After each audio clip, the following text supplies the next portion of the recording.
Hi friends, welcome to my channel. நம்ம சேனலில் நம்ம இன்றைக்கி என்ன பார்க்க போகிறோன்னு பார்த்தீங்கன்னா, புடலங்காய் வச்சு நம்ம எப்பயும் ஒரே மாதிரி செய்யாமல் டிஃப்ரெண்ட்டாக இந்த சீக்ரெட் பொடி யூஸ் பண்ணி ஒரு சூப்பரான கூட்டு தாங்க எப்படி செய்ய போகிறதுன்னு பார்க்க போகிறோம். ரொம்ப ஈஸியாகவும் டேஸ்ட்டாகவும் சூப்பராகவும் எப்படி செய்யுதுன்னு பார்க்கலாங்க. குயிக்காக செஞ்சு முடிச்சிடலாம், ரொம்பலாம் டைம் எடுக்காதுங்க. ரொம்ப குயிக்கான முறையில் புடலங்காய் கூட்டு ஒரு சீக்ரெட் பொடி யூஸ் பண்ணி எப்படி செய்யுதுதாங்க பார்க்க போகிறோம்.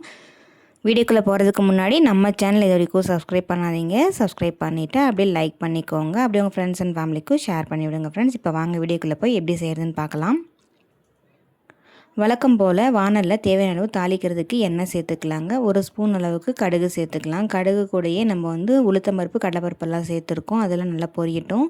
இப்போ வாசத்துக்காக ஒரு அரை ஸ்பூன் அளவுக்கு ஜீரகம், சின்ன ஜீரகம் இருக்குது இல்லைங்களா, அது கொஞ்சம் சேர்த்துக்கலாம். இப்போ இதெல்லாம் நல்லா எண்ணெயிலே நல்லா பொரியட்டும்.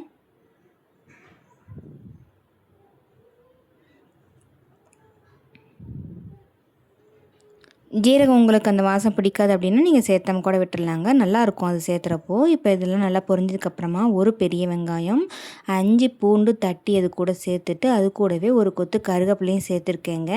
இப்போ இதெல்லாம் பூண்டு வெங்காயம்லாம் பச்சை வாசனை போகிற அளவுக்கு நல்லா அந்த மாதிரி எண்ணெயிலே வதக்கி விட்டுடலாம். வெங்காயம்லாம் நல்லா வதங்கட்டும்.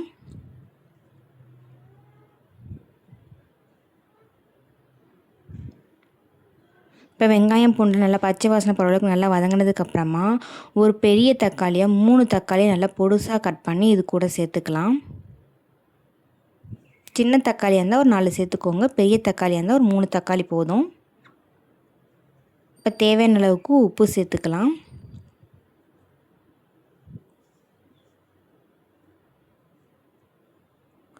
உப்பெல்லாம் சேர்த்துட்டு நல்லா அந்த மாதிரி கலந்து விட்டுடலாங்க. உப்பு சேர்த்து வதக்கிறப்போ தக்காளி சீக்கிரமாக நமக்கு வதங்கிடும், அதுக்காக தான் ஃபஸ்ட்டு நம்ம உப்பு சேர்த்துக்கிறோம். இப்போ இது கூட சாம்பார் தூள் ஒரு 2 ஸ்பூன் அளவுக்கு சேர்த்துருக்கேங்க. வேறு எதுவுமே நம்ம சேர்க்க போகிறதில்ல. சாம்பார் தூள் மட்டும் 2 ஸ்பூன் அளவுக்கு சேர்த்துட்டு நல்லா அந்த மாதிரி கலந்து விட்டுடலாம்.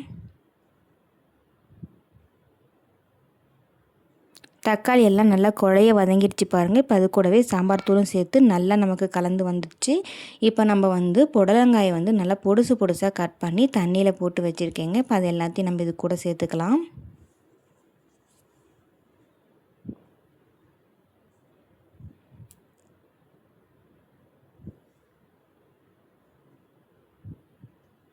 உங்களுக்கு என்ன மாதிரி சைஸ் வேணுமோ அந்த சைஸில் கட் பண்ணிக்கோங்க. நான் பொடுசாக கட் பண்ணி வச்சுருக்கேன். ஒவ்வொருத்தருக்கு நல்லா லென்த்தாக கட் பண்ணால் பிடிக்கும் அப்படின்னா நீங்கள் லென்த்தாக கூட கட் பண்ணிக்கலாம். நான் பொடுசாக கட் பண்ணி இது கூட சேர்த்துருக்கேங்க.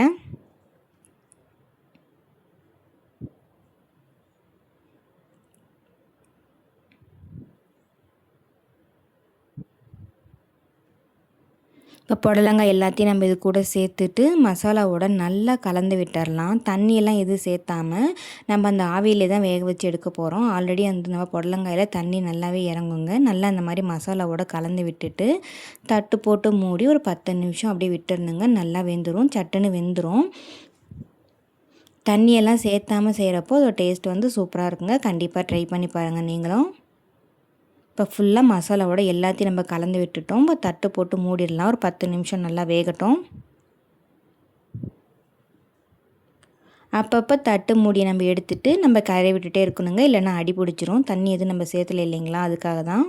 இப்போ பாருங்கள், பார்க்குறப்ப உங்களுக்கு நல்லாவே தெரியும் புடலங்காயெல்லாம் நல்லா வெந்துருச்சு.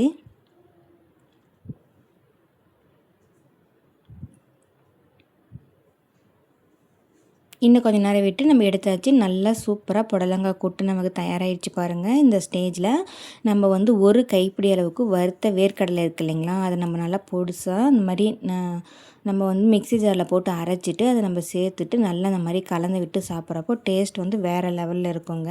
அப்படி உங்களுக்கு இந்த வேர்க்கடலை பொடி பிடிக்கல அப்படின்னா தேங்காய் தூள் கூட சேர்த்துக்கலாம். கண்டிப்பாக நீங்களும் உங்கள் வீட்டில் இதே மாதிரி ட்ரை பண்ணி பார்த்துட்டு எப்படி இருக்குன்னு மறக்காமல் கமெண்ட்டில் சொல்லுங்கள். இந்த வீடியோ உங்களுக்கு பிடிச்சதுன்னா மறக்காமல் நம்ம சேனலுக்கு லைக் போட்டு விட்டுருங்க ஃப்ரெண்ட்ஸ். உங்கள் ஃப்ரெண்ட்ஸ் அண்ட் ஃபேமிலிக்கும் ஷேர் பண்ணி விடுங்க. தேங்க்யூ.